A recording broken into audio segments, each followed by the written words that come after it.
What's up, Fishing with Austin fans? So today I'm going to be showing you my GoPro setup, pretty much how I record fishing videos throughout the entire day using my GoPros.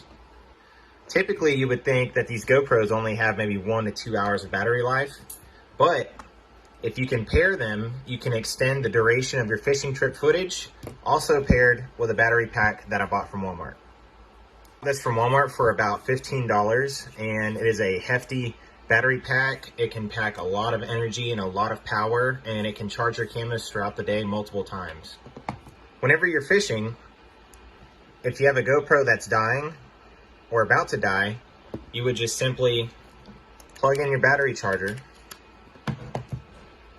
put the dead GoPro on the charger, let it charge, and then grab your fresh GoPro, put it in your harness, and go back to fishing. And then when that one dies, grab the GoPro that was charging, this becomes the fresh one, and put the dead one on the charger, and then fish all day long with no worries about your GoPros dying and not being able to capture the footage of you catching that big one. Thanks for checking out the video. Please like, comment, and subscribe if you enjoyed these fishing tips.